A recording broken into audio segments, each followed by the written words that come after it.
ఎన్టీఆర్ జిల్లా కొండపల్లి మున్సిపాలిటీ పరిధిలో మంత్రి నారాయణ పర్యటించారు. ఈ సందర్భంగా ఆయన ఎమ్మెల్యే వసంత కృష్ణప్రసాద్తో కలిసి డంపింగ్ యార్డు పరిశీలించారు. అధికారులకి పలు సూచనలు, సలహాలు చేశారు. అనంతరం మంత్రి నారాయణ మీడియాతో మాట్లాడుతూ గత ప్రభుత్వం చేసిన అవకతవకలతో ఆర్థిక పరిస్థితి దారుణంగా మారిందని ఆరోపించారు. అయినా అభివృద్ధి కార్యక్రమాలకు ఆటంకం లేకుండా చర్యలు తీసుకుంటున్నామని చెప్పారు. రాష్ట్ర వ్యాప్తంగా మున్సిపాలిటీల్లో 32,000 కోట్లతో అభివృద్ధి పనులు చేస్తున్నామన్నారు. కేంద్ర రాష్ట్ర నిధులతో పట్టణాల్లో కనీస మౌలిక వసతులను పూర్తి స్థాయిలో కల్పిస్తున్నామని తెలిపారు. కొండపల్లి మున్సిపాలిటీకి వివిధ పథకాల ద్వారా 96 కోట్లు కేటాయించామని, స్వతంత్రం వచ్చిన తర్వాత మున్సిపాలిటీల్లో 1,000 కోట్లతో పెద్ద ఎత్తున అభివృద్ధి పనులు చేయడం ఇదే మొదటిసారన్నారు. నిధులు కేటాయించినందుకు సీఎం చంద్రబాబుకు ప్రత్యేక ధన్యవాదాలు తెలియజేస్తున్నామని పేర్కొన్నారు. రాబోయే 2 నెలల్లో ఈ పనులన్నీ పూర్తి చేసేలా ముందుకెళ్తామని స్పష్టం చేశారు. మంత్రి వెంట ప్రజాప్రతినిధులు, అధికారులు, కూటమి నాయకులు పాల్గొన్నారు. ఆర్థిక వ్యవస్థ మొత్తం చిన్నాభిన్నం కావటం, అయితే ఈ ప్రభుత్వం రాగానే ఆర్థికంగా అనేక ఇబ్బందులు ఉన్న గౌరవ ముఖ్యమంత్రి గారు ప్రజలకు ప్రజా సంక్షేమము మరియు ప్రజలకి డెవలప్మెంట్ యాక్టివిటీ చేయాలి, ఇన్ఫ్రాస్ట్రక్చర్ చేయాలి, ఇన్ఫ్రాస్ట్రక్చర్ లేని ఇండస్ట్రీస్ రావు.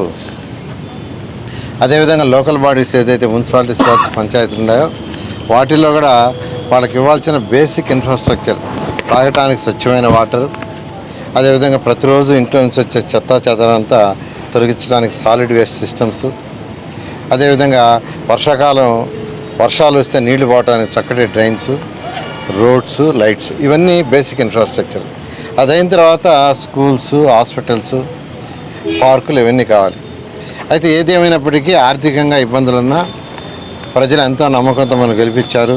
చేయాలని ఉద్దేశం ఈరోజు మున్సిపల్ శాఖకి దాదాపు 32,000 కోట్ల రూపాయలు అనేక ప్రాజెక్టుల ద్వారా కేంద్రము, రాష్ట్రం ద్వారా శాంక్షన్ చేయడం జరిగింది.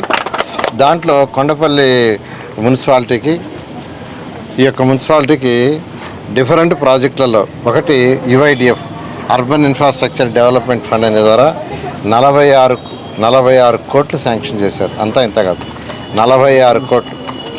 యూసిఎఫ్ అర్బన్ ఛాలెంజ్ ఫండ్ 25% కేంద్రం ఇస్తుంది, 75% మళ్ళీ మనం పెట్టుకోవాలా.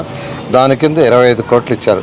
ఆ 25 కోట్లు డ్రైన్స్, ఈ యొక్క మున్సిపాలిటీలో ఉన్న అన్ని డ్రైన్స్, కచ్చా డ్రైన్స్ అన్నిటినీ పక్కా డ్రైన్స్గా చేయడానికి 25 కోట్లు పెట్టడం జరిగింది. అదేవిధంగా నిన్నే హ్యామ్ కింద మరొక 25 కోట్లు శాంక్షన్ చేశారు.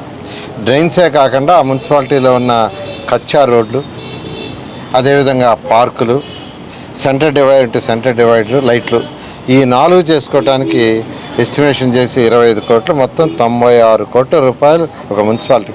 బహుశా నాకు తెలిసి స్వతంత్రం వచ్చిన తర్వాత ఇన్ని వేల కోట్లు మున్సిపాలిటీస్కి ఖర్చు పెట్టేది ఎప్పుడు జరగల. బహుశా నాకు తెలిసి ఈ మున్సిపాలిటీకి కూడా గత 20 సంవత్సరాల్లో కూడా కలిసి కూడా కాబట్టి 96 కోట్లు అనేది ఒక చిన్న మున్సిపాలిటీకి చాలా మంచి అమౌంట్. అంతేకాకుండా రాష్ట్రంలో 123 మున్సిపాలిటీస్కి ఇదే విధంగా వాటి పాపులేషన్ బేస్ చేసుకొని చేశారు. గౌరవ ముఖ్యమంత్రి గారికి ప్రజల తరఫున ప్రత్యేకమైన ధన్యవాదాలు తెలియజేస్తూ ఇవన్నీ కూడా రాబోయే 1 year నుంచి 2 years లోపల పూర్తి చేయాలని ఆదేశించారు. ఆ విధంగా ఇవన్నీ కంప్లీట్ చేయడం జరుగుతుంది. అందరికీ అందుబాటులో క్యాన్సర్ వైద్యం ఇప్పుడు నారాయణ హాస్పిటల్లో. డిపార్ట్మెంట్ ఆఫ్ ఆంకాలజీ, మా ఆంకాలజీ నిపుణుల వైద్య బృందం doctor M Srividya, senior consultant medical oncologist doctor B Manobhiram, senior consultant surgical oncologist doctor P Gurisai Ratnapriya, senior consultant radiation oncologist. మహిళలకు క్యాన్సర్ స్క్రీనింగ్ పరీక్షలు కేవలం 1,499 రూపాయలు మాత్రమే. Cancer specialist and dentist consultation. పురుషులకు క్యాన్సర్ స్క్రీనింగ్ పరీక్షలు కేవలం 999 రూపాయలు మాత్రమే. Cancer specialist and dentist consultation సంప్రదించండి. Narayana hospital, super speciality block, 1st floor, B3, Chintareddypalem, Nellore.